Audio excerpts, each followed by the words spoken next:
Good morning. It's my pleasure to tell about my interviews which I give. अब तक जो मेरी journey रही है मास्टर्स करने के बाद in journalism and mass communication, वो काफ़ी ups and downs and up बहुत कुछ हुआ है। तो अभी हाल फिलहाल में जो मैंने इंटरव्यूज़ दिए हैं, तो आई थिंक कि why not I share with all of you, क्योंकि जो मास्टर्स करने के बाद, ग्रेजुएशन करने के बाद इस फील्ड में आते हैं तो दे डोंट नो कि किस तरह के क्वेश्चंस पूछे जाते हैं। तो फर्स्टली आपको आप जो भी करना चाहते हो उसके बारे में आप श्योर होने चाहिए कि हाँ आपको ये करना है। आप किसी भी ऑर्गेनाइजेशन में जाते हैं तो the first question is always कि आप अपने इंट्रोडक्शन दो, पर उसके बाद जो क्वेश्चन आपसे पूछा जाएगा वो यही है कि आप करना क्या चाहते हो। आप फील्ड में जाना चाहते हो या फिर आप एज कैमरामैन काम करना चाहते हो, या फिर आपको कैमरे के पीछे रहना है, आपको पीसीआर का काम संभालना है, आपको सोशल मीडिया हैंडलिंग करनी है, आपको करना क्या है, आप किसमें स्ट्रॉन्ग है या आप किसमें स्ट्रॉन्ग बनना चाहते हैं। That is very important. आपका फैमिली बैकग्राउंड भी वो पूछते हैं, मतलब सम ऑफ द इंटरव्यूअर्स जो होते हैं वो पूछ लेते हैं कि हाँ दिस फैमिली और कम फ्रॉम, मतलब आपकी मम्मी आपके पापा क्या करते हैं, आप इसके भाई बहन के बारे में, वो तो आप ईजिली आप बता दोगे, it's not a big deal. पर हाँ आप प्रिपेयर करके जाएँ कुछ बेसिक चीज़ें, कि जैसे होता है कि आप जिस भी ऑर्गेनाइजेशन में जा रहे हैं काम ढूंढने के लिए, काम करने के लिए, तो उसके बारे में ज़रूर पढ़ के जाएँ कि वो है क्या। जैसे अगर आप अमर उजाला में जा रहे हैं तो आप पढ़िए कि अमर उजाला का हिस्ट्री क्या रहा है, मतलब अमर उजाला कैसे शुरू हुआ, वहाँ पर किस तरह का काम होता है। आप उनका न्यूज़पेपर पढ़िए, आप देखिए कि उसमें क्या क्या है, आप कहाँ पर फिट होना चाहते हैं।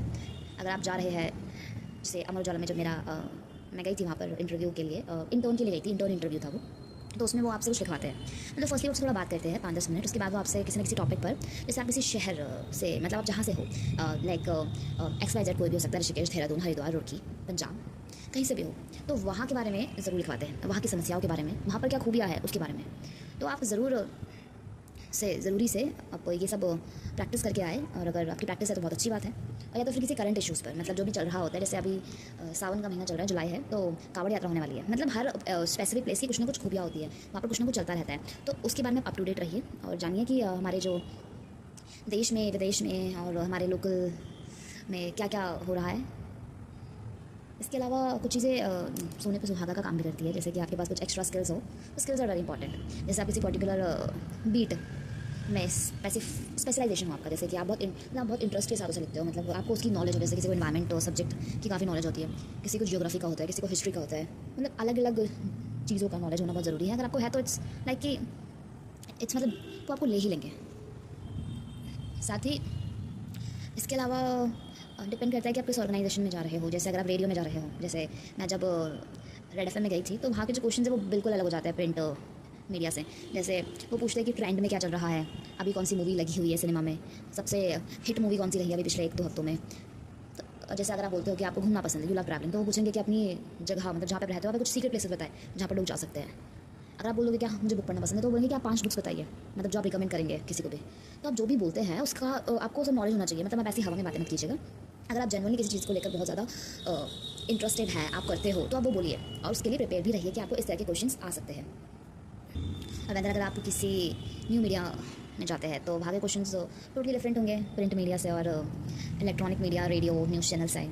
वहाँ पर आपसे पूछा जाता है कि आप कंटेंट राइटिंग कर सकते हैं, आप वॉइस ओवर कर सकते हैं, आप फील्ड में जा सकते हैं, माइक लेकर आप लोगों से क्वेश्चंस पूछ सकते हैं, मतलब आप इंटरेक्ट कर सकते हैं, या फिर आपका स्क्रिप्ट जो क्वेश्चन है वो स्ट्रॉन्ग है। मतलब काफ़ी सारी चीज़ें होती है, जैसे कि मैं अगर एग्जांपल दूँ, जैसे इंडिया टाइम्स ग्रुप है, एक्सप्रेस न्यूज़ भारत है, ये सब में जब आप इंटरव्यू देने जाएंगे तो यहाँ के क्वेश्चन क्वाइट डिफरेंट होंगे अदर मीडिया से, तो आप प्रिपेयर रहिए उसके लिए। और बाकी जस्ट बी कॉन्फिडेंट, क्योंकि होता है शुरू में जब आप इंटरव्यूज़ देते हो तो थोड़ा डर, थोड़ा हिचक रहता है, बट कहते हैं ना कि अगर आप प्रिपेयर होकर जा रहे हैं तो वो प्रिपेयरनेस ना आपको वहाँ पर खड़ा होने देती है। तो दैट इज़ वेरी इंपॉर्टेंट कि आप जहाँ भी जाएँ, जिस भी मीडिया में जाएँ, जिस भी ऑर्गेनाइजेशन में जाएँ, आप प्रिपेयर रहिए। और इसके अलावा बहुत सारे ऑप्शंस होते हैं, अगर आप जाना चाहते हैं कहीं भी, अगर इस कोर्स को आप पूरा करते हो, ग्रेजुएशन कंप्लीट करते हो, तो ग्रेजुएशन के बाद भी बहुत सारी अपॉर्चुनिटीज़ आप लिए खुलती है। आपको ये मत सोचिए कि हमको कुछ नहीं मिलेगा। हाँ, माना शुरू में इस फील्ड में इतना पैसा नहीं होता है, बट अगर धीरे धीरे आप एक्सपीरियंस लेते हो तो इसमें कमी भी कोई नहीं है, आपको बहुत सारा काम मिल सकता है। और इवन ऐसा नहीं है कि कहते हैं कि आप कुछ टाइम बाद आप एक्सपीरियंस लीजिए, 4-5-6-7-8-9-10 साल का, उसके बाद आप अपना खुद का भी एक, अगर आप चाहते हैं कि हमारा खुद का कुछ हो, तो उसका नॉलेज लीजिए, धीरे धीरे जानिए और अपना शुरू कीजिए। देखिए, इन्वेस्टमेंट करिए, शुरू करिए, कुछ नया करिए, हमेशा आपको भी अच्छा लगेगा कि हमने खुद का कुछ शुरू किया है विच इज़ लाइक एक अंदर से होता है कि हम मतलब कब तक किसी के अंडर काम करेंगे, हम खुद का कुछ शुरू करना चाहते हैं, तब कर सकते हैं खुद का भी शुरू। So all the very best to all the graduates, post graduates जो हो रहे हैं। मतलब ठीक है, आपने अभी डिसाइड नहीं किया कि आपको क्या करना है, बट अगर आप करते हैं डिसाइड कि आपको इस फील्ड में जाना है, तो यू हैव टू बी कि आपको अपना बेस्ट देना है, आपका अपना 100% देना है, तो फिर तो हो ही जाएगा।